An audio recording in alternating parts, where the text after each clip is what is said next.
Hey, happy Sunday, everybody. Hurricane Henry Sunday over here in New Jersey. This is your Sunday submission for August 22nd for MMANews.com.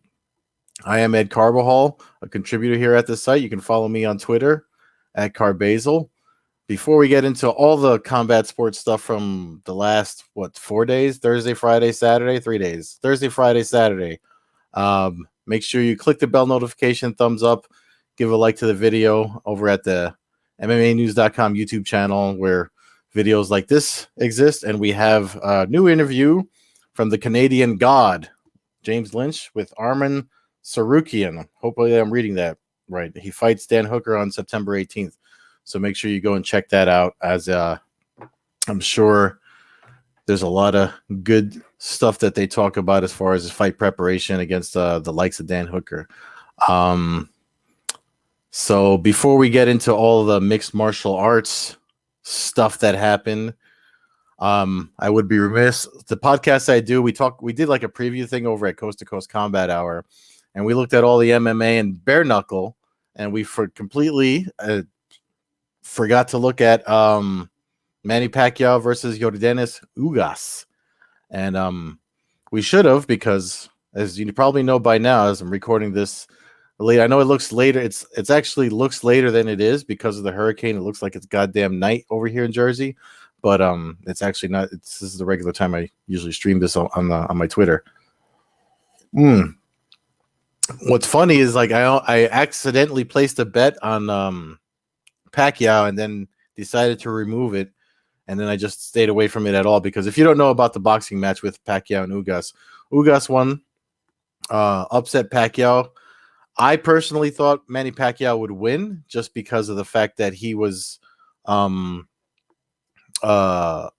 someone that was a late replacement. So I wasn't expecting that to happen. Usually when that happens, especially in mixed martial arts, the last minute guy will, they'll either go the distance but get beat on for as many rounds as the fight goes, or excuse me, the very rarely does an upset happen, and that's what happened last, especially with someone with the likes of Pacquiao and the output or whatever. But I mean, not for nothing, he's an older guy, he's an older cat. So what are you gonna do, right? These things happen. But I've doing the Coast to Coast Combat Hour. When Matt and I were done, like we had business to discuss, and then we discussed all PFL, Bellator, UFC, which we're going to get to here. And then we realized afterward, and bare knuckle, and then we realized afterward, like, Jesus, we forgot to talk about the boxing. And when you have a legend like Pacquiao on it, so that's a little bit of disrespect. So my apologies to the folks on that podcast that we didn't look at that, but it didn't go the way that it didn't go the way that I would have thought it went. So sounds like it was something worth watching. But anyway, let's get into last night's. We'll start with the UFC results. First of all, we're gonna start with that one. I know I usually like to go from as the weekend came from Thursday, Friday, Saturday, but I want to work backwards simply because of the amount of finishes that were on that UFC Vegas 34. Give me 1 second to find these. I know Luke Lopez, when he watches this, he gets pissed off at when I do this, but listen, bro, trying to make this something, I got to feature the site on here some way, somehow. So go to MMAnews.com to check out the full results and the clips that we have that I am not allowed to play. Check out 3 Sunday submissions ago to find out why. But the beginning of this card, I mean, I'm not going to lie, this card wasn't really on my radar at the beginning of the weekend. As we, when Thursday started, for me, that because of all the fights, that was like the weekend for me. And when we started looking at the fights coming, for me, I liked obviously the PFL because of the playoffs happening, and the main event was like a contender fight between Cannonier and Gastelum, but this is one of those ESPN Fight Night cards that man, did it deliver. I was if you guys been following Sunday Submission for a while, you know I'm a fan of finishers. And I'm scrolling down to the beginning so you could look at the whole. Was it just all the almost? That was decision. I messed it up. I remember I started counting them, and of course, when I was trying to count them, and I remembering my count, excuse me, the the decisions started coming, but they didn't stop there. We got a couple of we had a submission to start off the main card when they switched to regular ESPN, because the prelims were on ESPN2. This is incorrect. But there's one knockout that went viral. I'm surprised that it's not featured on the results here, because as soon as it happened, it was all over. Again, I'd love to play it for you, but we know what happens when I do that. Ignacio Bajamondes versus Roosevelt Roberts. The spinning wheel kick knockout that he delivers was so, I mean, it was a progression. It happened in the final round, round 3. And what was so cool about it is that the progression through the fight had him he did it. I don't know if he did it once per round. I'd have to rewatch it. I literally just finished watching it before I started recording this, by the way, because this thing started at 7:00 my time, so it went a little late for my old ass. Especially I train and stuff myself on Saturdays, so you gotta keep me caffeinated or whatever to keep up with these fights. But anyway, so he did the spinning body kick, and he was landing it to the body. Well, I mean, I assume he was targeting the liver. They muted some of his post-fight interview because he cursed a little bit, because eventually when he went for the head, he said F it, and and the kick landed. But the delivery of it was nice, because he already had Roberts thinking, every time he spins, he's going to the body. So if you watch it, and again, ESPN, go on ESPN's Twitter or UFC's YouTube, and you can see the slow-mo, the real-time. When he delivers it, you can see Roosevelt Roberts brings down the right hand because he got used to it landing in the body. And Bajamondes just went right up top, and it landed beautifully. Probably the best knockout of the night. I'm sure he could pick up a bonus or something for that. And then there is a fight also, Josiah Nunes versus Ben Malecki. That was a first-round knockout. Now, usually when you see a fighter with a difference in height and reach, like if you didn't see this fight, Nunes was the shorter, I don't want to say stockier, because they were bantamweight. She wasn't really that stocky.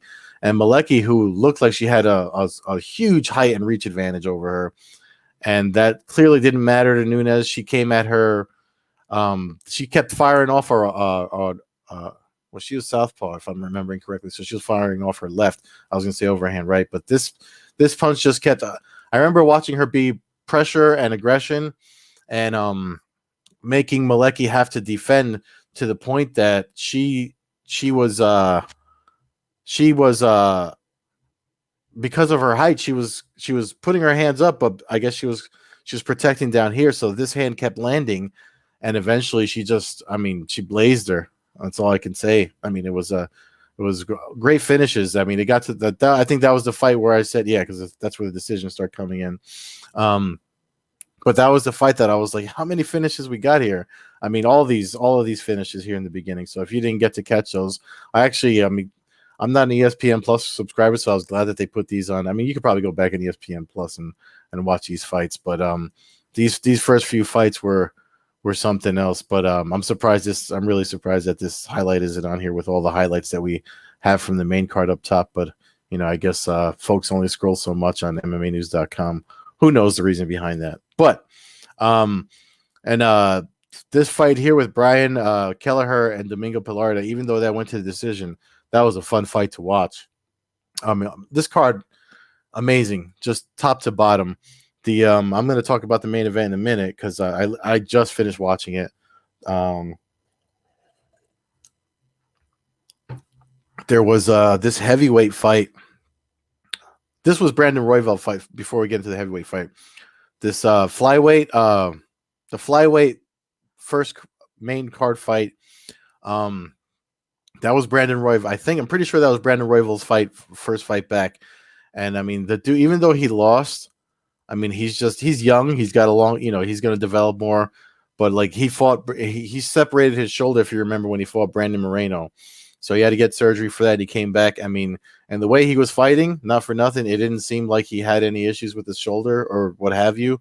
I think it was just, the first, like the great Chael Sonnen says, first one back doesn't count if you're away for any amount of time. But I personally was impressed with his return. I actually thought Royval could pull off a submission win here. I know Pantoja is no easy fight for anyone at flyweight. At the end of the fight, Pantoja called out Moreno, who was there. I guess to watch this fight because he wanted to see, because that fight, I remember when Royval and Moreno were initially booked before Moreno got his title shot. I was super excited for just the matchup in general, because those guys match up so well. The shoulder injury thing that happened was it was messed up. It ruined what could have potentially been a fantastic fight. So, and if you watch this fight, even with Royval losing, we saw that he's going to make for performance of the night or fight of the night. Like he's going to always be main card worthy placement in my opinion. And then this fight with Vince Pichel and Austin Hubbard. I mean, Pichel won. It was I wasn't my favorite fight of the night as far as like the fights that went to decision. Again, that for me it was this Kelleher versus Domingo, and then the heavyweight fight, Parker Porter versus Chase Sherman. Parker Porter, man, that dude. I mean, if you looked at him, you wouldn't think he would have. I don't know if he just wore damage better or had better. I mean, you don't look at him and think he had better cardio, but he did, and he just the pressure the whole way against Chase Sherman. Sherman was taking a lot of shots too, and so was Porter. If you look at his face, he wore a lot of damage, but the fight with Porter just seemed to wear all the damage better. So for me, that was a fun fight to watch, especially for heavyweights when they keep going like that. I mean, first of all, you don't expect them. You usually expect them to get tired, and there was some fatigue towards the end. But I mean, they both wore the fatigue well. Porter just wore the damage better than Sherman did, which is I believe is why he got the unanimous decision. Plus, he was pressuring all the time, and more times than not, the guy that's pressuring his opponent, rarely does a guy moving backwards win. I used to say unless you're Conor McGregor, but I don't think that's the case anymore either. And what else do we have before we get to the main event, which was fantastic? Clay Guida, I mean, he lost a split decision, but I mean, Clay Guida is a fun fight to watch. So, that was just fun to watch. He used to have like issues where he would do too much early in the fight, and then, kind of like it wouldn't have been a split decision. It'd be like a unanimous decision loss. But it looks like it's weird at 39. He's still co-main event, and he made it worth it because it's a split decision victory for Madsen, not a unanimous decision. And Madsen, they talked about his Olympic credentials and stuff like that during the broadcast, so that's definitely something to tip your hat and recognize for Clay Guida before you start calling him old. I can't stand the combat sports people. I mean, probably because I'm in my mid 40s myself. But when I start, when you hear old for combat sports, it's like, come on. It's not like they're checking into the senior home, even though people make those comments. But anyway, main event: Jared Cannonier versus Kelvin Gastelum. Listen. Unanimous decision for Cannonier. I think that was just because of he landed a shot that dropped. I think it was round 2 where Gastelum got dropped and he spun and got back up. And then there was an uppercut that was questionable about how heavy it landed or if it was just a slip, and misplaced Gastelum's footing, I think, in the 3rd or 4th round. But Cannonier they mentioned it a lot during the broadcast, and I remember that specifically, that when Israel Adesanya was talking about who he'd like to face next, the one that he mentioned was Jared Cannonier, and I think we're seeing that because we're seeing that more likely to be the case if the Whitaker Adesanya 2, whatever happens there, because who knows if they're even going to be able to hold that event at this point. with everything going on with COVID. I mean, as much as we get into sports and moving forward with the year and everything, it's anything could happen at this point. I'm not I'm supposed to go to an event in September, and I'll that week of, if I'll feel like it's safe when I'm actually there, and first bell rings and yada yada yada. But great fight. I don't foresee it that matchup happening soon. I mean, there's comments on Twitter while I'm looking to bring up the results for Bellator. There's comments on Twitter about let me close this out, but about because he said when he was asked what's next, they were like, he said, I need to fight because I'm broke. And then there was news about it, the Endeavor's earnings, especially with it when it comes to because they own the UFC, and just about he's the number 3 currently because they update their rankings on Tuesday. He's the number 3 middleweight in the UFC, and he's saying, on ESPN that he's broke.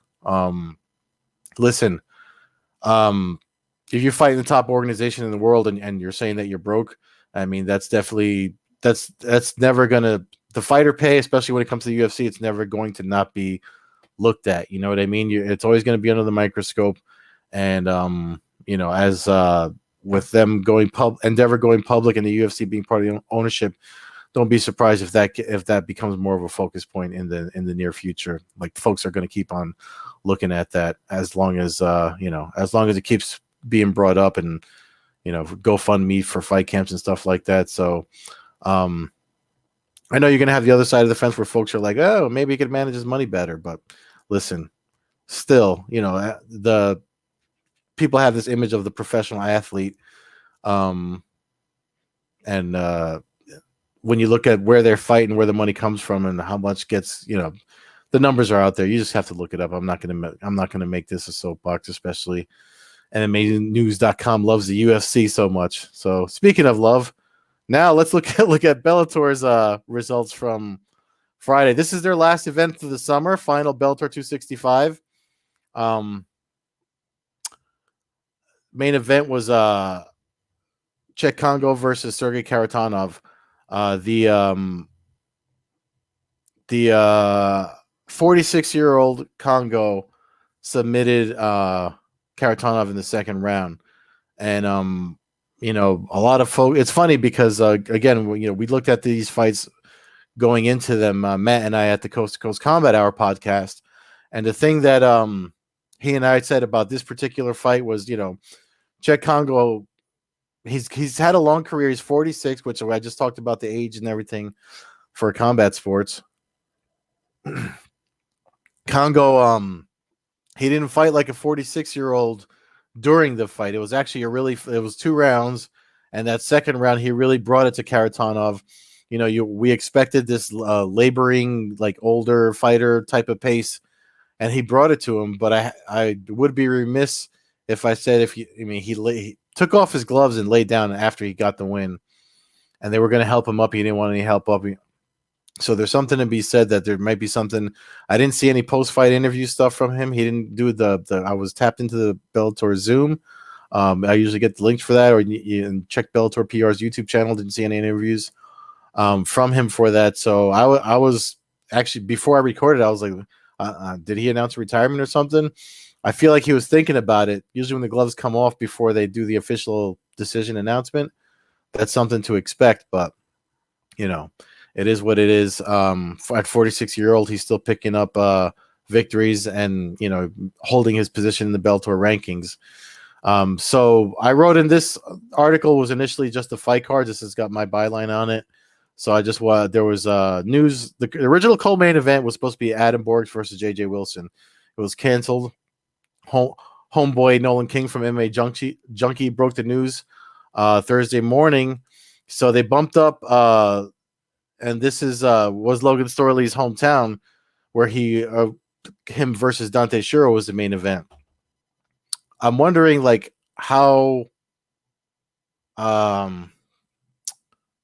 much of a fan base is familiar with the sport, because Logan Storley did his thing. He's got awesome wrestling. He makes every one of his opponents wear his weight when he wrestles them. And Dante Shiro, I believe, was undefeated. He was 8-0 going into this. I had their records and stuff up before it was modified, not by me, to be the results piece. But the split decision, because there was a really nice scramble in the first round. But Storley, if you're a jiu-jitsu guy scrambling against a wrestler, and I'm saying this as a jiu-jitsu guy because I know we have many wrestlers at my gym, the wrestler is going to win. You're going to be on the bottom and you're going to be on your back. And Shiro did his best he could to do submission attempts, but as Storley, as a really great wrestler, versed in the submissions that he has to look out for in mixed martial arts, he managed to do his thing and pick up a split decision victory. I'm not sure why it was a split decision. I'd have to look at the scorecards. I might go back and look at the scorecards after this when I do write stuff for my newsletter, but it was definitely Storley's fight. I guess because Shiro was trying stuff from the bottom, so I could see if one of the judges, recognized that, how they could score that, but it was still, Storley's fight to win. And this kid right here, Jornel Lugo, funny story about this kid. I'm going to tell it. It's going to be the basis actually of the newsletter that I write. I'm going to write an article over for another outlet too about this kid too, because Bellator 232, I sent him the video actually on his social media account. I interviewed him. He snuck into the media day at Bellator 232. This was in 2019. He was on the undercard. He wasn't listed. When we go to do event coverage, they give you a list of who to fight, so do your homework on, and you can do your interviews and have your questions ready. But he walked in. He's a teammate of Mike Kimball's. I think they were Hard Knocks 365 back then. I'd have to double check, so I'm sorry if I'm getting that wrong. But he's a bantamweight. He fights at 135. Back then, he was 2-0. I think he just advanced to 9-0 last Friday with this win over Keith Lee, who's I think he's related to Kevin Lee, if I'm not mistaken. But picked up a submission win, choked him out at the end of the round, like literally at the 5-minute mark in the first round. So he said during the media day leading into it, he talked about how he snuck in, and I was the one guy that interviewed him, and I put it. If you follow him, he's A1 Lugo on social media. I sent him that video. I'm probably going to put it in my newsletter too, but I sent it to him because he talked about how his initiative and how he's just trying to do his thing, and here he is now on the main card at Bellator 265. A couple of years later, opening up the main card and picks up a first-round submission, and then he's also on piggybacking on Rafon Stadt's thing about making a bantamweight tournament. I think we're going to get this bantamweight tournament. You got Bellator's 135-pound. I think I said this last week too, but I'm going to say it again because I want the bantamweight tournament Grand Prix. If they have to do one for 2022, oh my God! Put Lugo on it, put Stotts on it. Put all the 135ers, including their champ Pettis, on it. It's a murderer's. It's always been a murderer's row, and now we got these new young, up and coming cats like Lugo. I can't say enough about the kid. And again, him, Anthony Pretty Boy Taylor is another young fighter that people don't want to feature these guys. People always want to chase the Conor McGregors and all the names, but these are the guys coming up that you got to keep an eye on. And if you don't know about Anthony Pretty Boy Taylor, he's on the undercard. He's boxing on the undercard of the Jake Paul, Tyron Woodley for this coming Sunday, manifesting their own destiny. You got to give credit where credit is due where these young fighters are concerned. Excuse me, this damn hurricane humidity is messing with my throat. Other than that, there was the prelims were pretty short card. Dwayne Johnson's submission Darce choke was a nice sub finish. Surprised we don't have any of those highlights on here, but who knows what they're doing with this stuff when I just put the fight card up and they do their thing when I leave it there. But we used to put them. But go to Bellator social because they put up a lot of the highlights as they happen on their social media. But that was Bellator 265. Great card. Last one of the summer. their next event is September 18th. So be on the lookout for them. And in the meantime, they'll probably do signings and stuff like that. They're going to Russia in October. So Bellator's got a lot of good stuff coming as we head towards the end of the year here. I mean, we're at the end of August almost. And then lastly, with the Pro Fight League, the main event was with Kayla Harrison and against Jenna Fabian. I kept calling her Genna Fabian because until that little mishap happened with the reporter that she was with, she corrected him on her name. So I have to make sure I say her name correctly, and I'm not going to call her pretty or anything like that guy did because to make myself look like an asshole. But I didn't expect the fight to go as it did because having watched Fabian before, and that fight I believe was supposed to happen in the 2019 season, and I don't remember why it got pulled.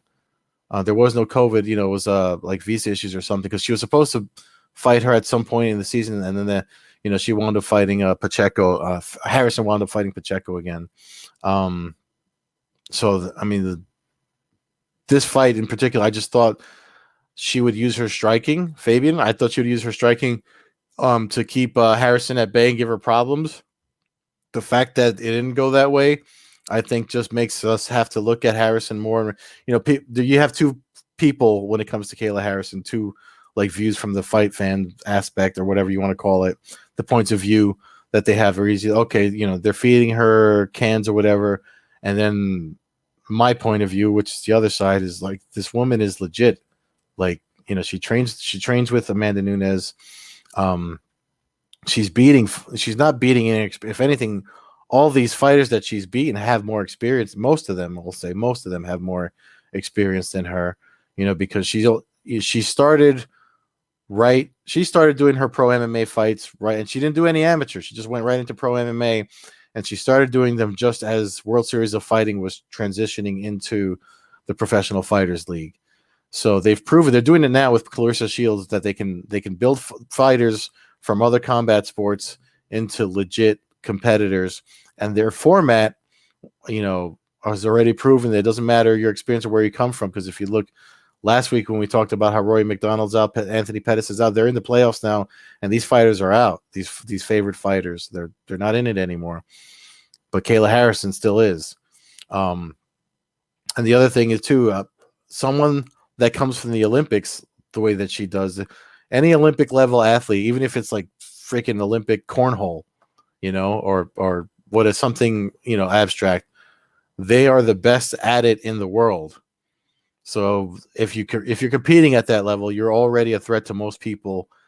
As far as your mental aspect, like there's almost an undefeatable mindset when it comes to these Olympic level athletes. Not just in MMA, but you look at it in boxing and anything else, which is why if you haven't noticed, Gable Stevenson he was at Bellator on Friday. He was at a WWE event last night. I don't know what's going on today, but he'll probably be at that.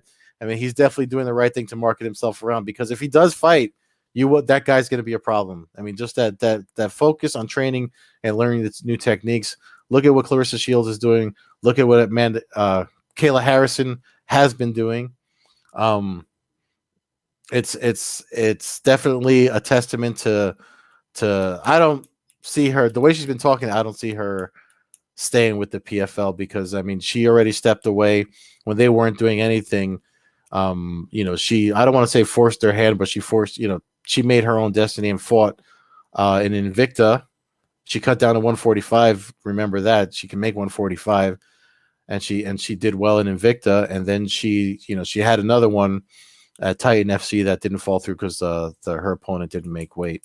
But it's definitely one of those things that when this season is over for the Professional Fighters League, I wouldn't be surprised if Harrison does, there seems to be Chris Cyborg's name has come up often. Chris Cyborg's at Bellator. When this season is done, I wouldn't be surprised in 2022 if there's a name, there's some negotiations going to make especially if she wins a PFL 2021 title. I mean, you got a champ versus champ potential right there for Bellator's featherweight division. And Kayla Harrison doesn't seem like she's playing around. She's off of camp when she's not in camp fighting. She seems to be an enjoyable breath of fresh air, beautiful young lady. Oh, and I don't mean that. I don't mean to mention that in any disparaging way before she starts slamming my ass around if I see her, because we know she'll come at folks that do stuff like that. But I see that if she leaves the PFL, I wouldn't be surprised if they put her in at Bellator, and if they do like a Grand Prix for the women. Oh my God, that would be something. That would be something. I mean, they just got out of 2 Grand Prix now, the light heavyweight and the featherweight. So my mind is spinning. But anyway, that's my time with Sunday submission for MMANews.com. Thank you for those that are watching. And once again, make sure you do the thumbs up notification if you'd like to. Click the bell for future videos and interviews from the Canadian God, James Lynch. Check out MMANews.com for all your UFC, Bellator, big combat sports results. And if you want to get a little deeper than that, follow me on Twitter at Carbazel. That's where I stream this live on Sundays when I do it, and I send off the recording to MMANews.com. So, and I do a bunch of other stuff related to the sport there. Thank you so much for watching. Have a good Sunday. If you're on the Northeast, like me, it looks like this thing is getting out of here. Hopefully you're not flooded or, any damage to your home, whatever. Peace. Enjoy the rest of your Sunday.